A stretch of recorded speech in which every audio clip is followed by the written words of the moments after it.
Saudara-saudari terkasih dalam Kristus, hari ini Minggu 30 April 2023 dalam pekan keempat Paskah tahun A yang juga merupakan hari Minggu Panggilan. Bacaan dibawakan oleh Maria Andrea Thea dan Felicia Devina. Mazmur dilantunkan oleh Gia Cinta Fabiola dan renungan ditulis oleh Made Sinta. Selamat menekuni Sabda Allah. Marilah mewujudkan kebaikan bersama untuk hidup dalam damai dan sejahtera.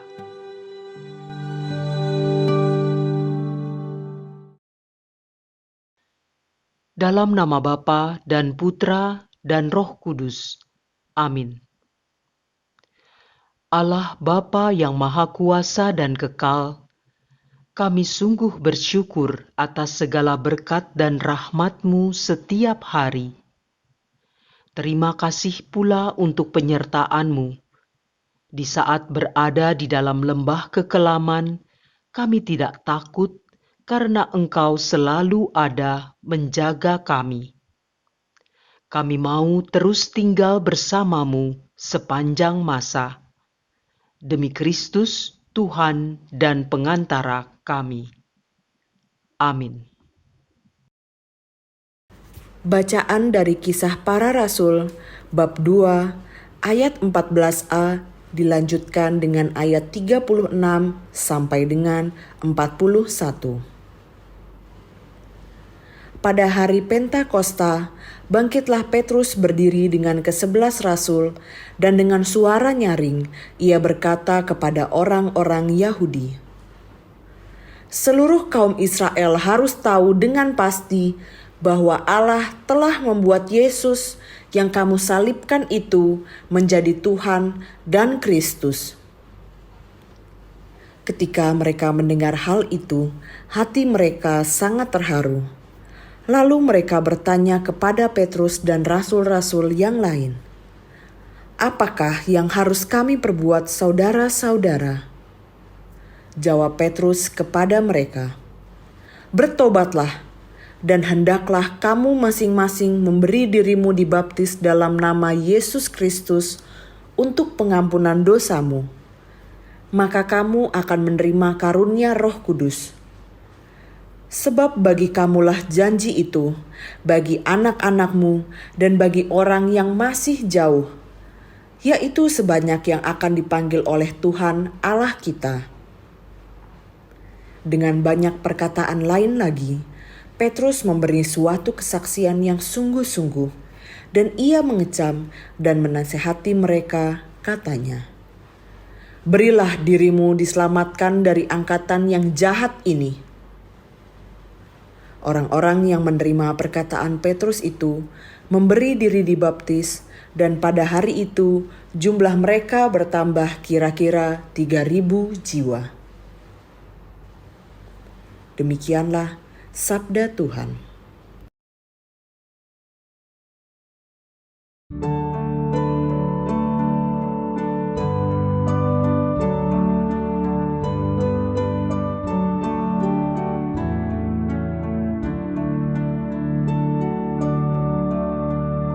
Tuhanlah gembalaku, aku takkan berkekurangan.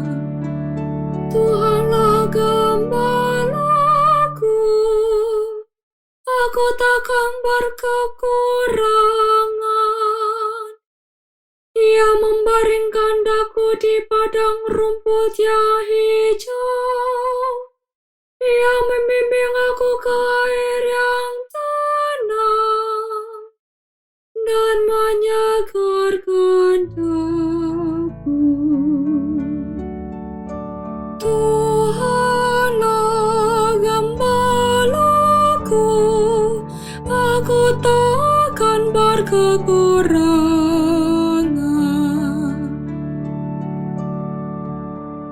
Ia menuntun aku di jalan yang lurus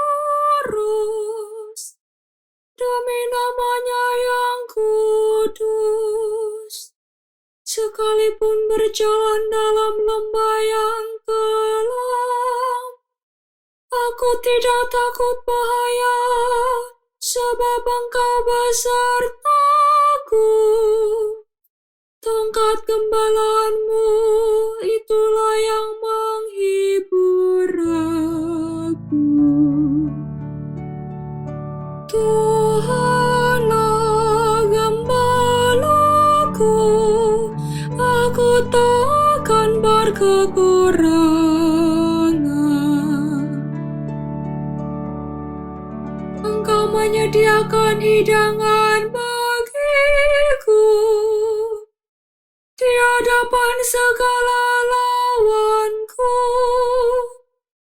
Engkau mengurapi kepalaku dengan minyak, pialaku penuh berlimpah.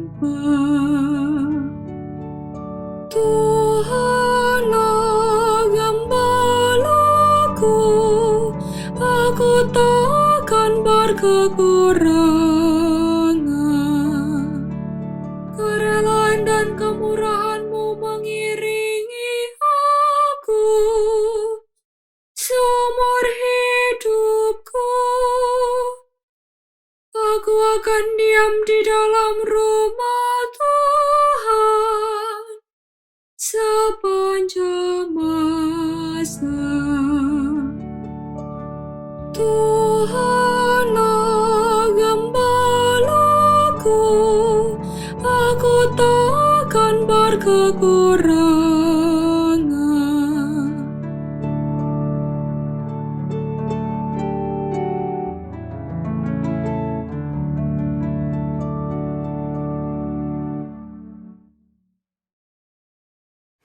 Bacaan dari surat pertama Rasul Petrus bab 2 ayat 20b sampai 25. Saudara-saudara terkasih, jika kamu berbuat baik dan karena itu harus menderita, itu adalah kasih karunia pada Allah.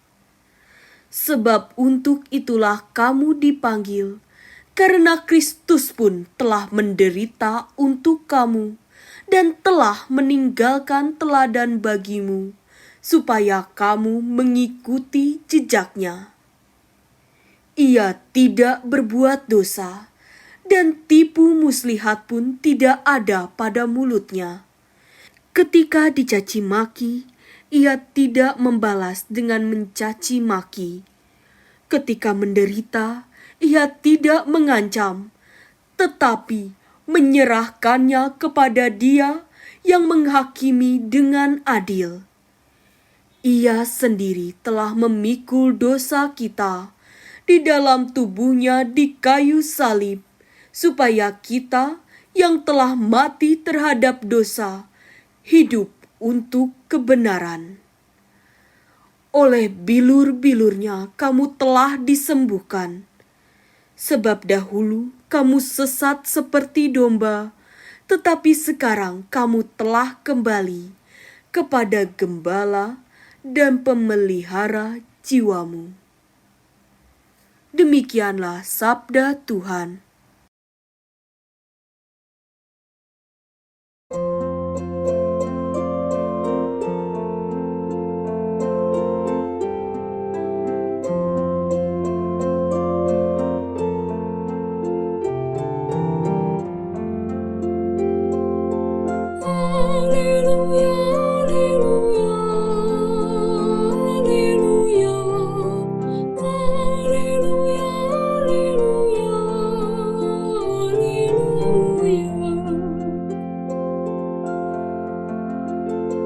Akulah gembala yang baik, sabda Tuhan. Aku mengenal domba-dombaku, dan domba-dombaku mengenal aku. Haleluya, haleluya, haleluya, haleluya, haleluya, haleluya.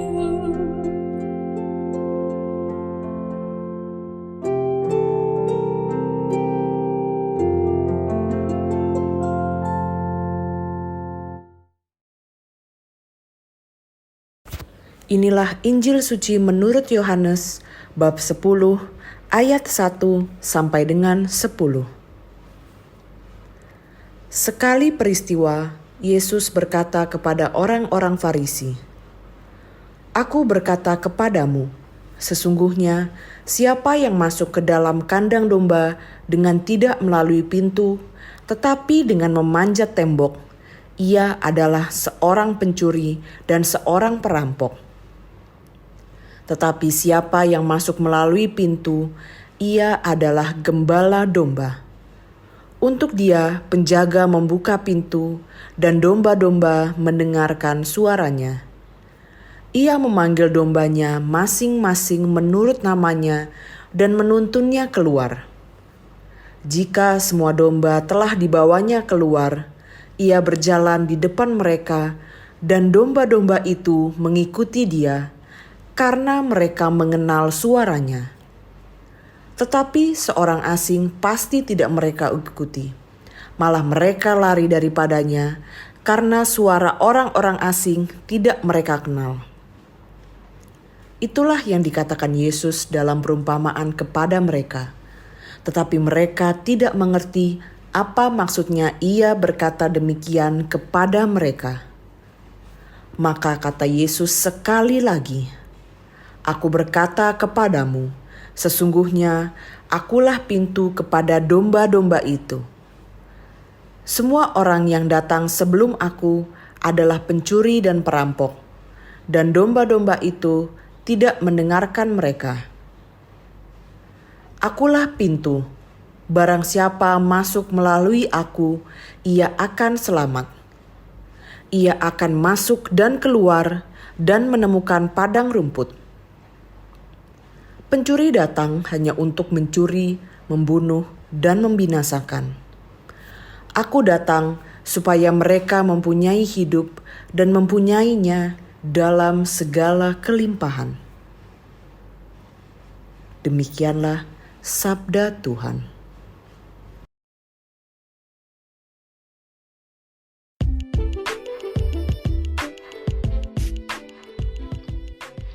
Gembala dan Pintu. Renungan dibawakan oleh Maria Monica.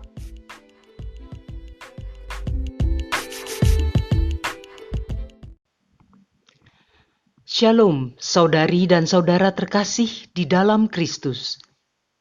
Dalam bacaan Injil hari ini, Tuhan Yesus menggunakan istilah domba, kandang, gembala, penjaga, pencuri, perampok, dan pintu dari kandang sebagai bahan ajarannya kepada para orang Yahudi. Tuhan Yesus kita kenal sebagai gembala yang baik, yang mengenal dan dikenal oleh domba-dombanya. Ia membawa domba-dombanya ke air yang tenang dan padang rumput yang hijau, serta menuntun dan menjaga mereka dari bahaya dengan gada dan tongkat, seperti yang disampaikan dengan indahnya dalam Mazmur 23. Tuhan Yesus juga adalah pintu ke domba-domba. Pintu dalam sebuah kandang domba berfungsi untuk masuk dan keluar gembala dan dombanya. Dalam keadaan terkunci, pintu akan menjaga para domba tidak berhamburan keluar tanpa pengawasan dan juga agar tidak ada pencuri dan binatang buas masuk. Kita yang telah masuk melalui pintu yang benar ke dalam gerejanya perlu memperhatikan peringatan yang diberikan oleh Tuhan Yesus dalam Matius bab 7 ayat 15. Waspadalah terhadap nabi-nabi palsu yang datang kepadamu dengan menyamar seperti domba, tetapi sesungguhnya mereka adalah serigala yang buas. Tuhan Yesus mengatakan, "Akulah pintu. Siapa saja yang masuk melalui aku, ia akan diselamatkan. Ia akan masuk dan keluar, serta akan menemukan padang rumput." Injil Yohanes bab 10 ayat 9. Seberapa sering kita mencari dan kemudian masuk dari pintu-pintu yang lain untuk menemukan padang rumput yang seolah hijau dan subur, tetapi pada akhirnya membawa kita kepada kehancuran. Pencuri datang hanya untuk mencuri, membunuh, dan membinasakan. Aku datang supaya mereka mempunyai hidup dan mempunyainya dengan berlimpah-limpah. Injil Yohanes bab 10 ayat 10. Hidup berkelimpahan adalah seperti air yang dituang ke dalam gelas sampai penuh dengan bertumpahan keluar. Kadang kita memiliki anggapan hal tersebut terjadi hanya pada saat kita kelebihan berkat materi yang luar biasa. Padahal dalam keadaan berkekurangan materi, kita pun tetap berkelimpahan dalam kasih dan sukacita yang berasal dari Allah, yang dapat kita bagikan kepada sesama, khususnya yang membutuhkan bantuan, adalah tenaga dan waktu untuk didengar dan didampingi pada saat kesusahan, serta sapaan yang penuh kasih. Maukah kita melakukan itu semua kepada orang-orang terdekat, di rumah, di lingkungan, ataupun orang yang kita temui di mana saja yang memerlukan bantuan kita? Marilah berdoa. Tuhan Yesus yang baik, terima kasih Engkau telah menjadi gembala dan pintu bagi domba-dombamu. Kami mau terus mendengarkan suaramu dan mengikutimu selalu, sehingga kami dapat selamat dan hidup dalam kelimpahan sesuai dengan janjimu. Tuhan, tolong bantu kami agar juga mengikuti teladanmu yang selalu memperhatikan dan peduli dengan domba-domba yang masih berada di luar kandangmu, dengan menjadi saksimu melalui teladan perkataan dan perbuatan kami, sehingga mereka pun dapat mengenal dan ikut denganmu. Kemuliaan kepada Bapa dan Putra dan Roh Kudus, seperti pada permulaan, sekarang, selalu, dan sepanjang segala abad. Dalam nama Bapa dan Putra dan Roh Kudus. Amin.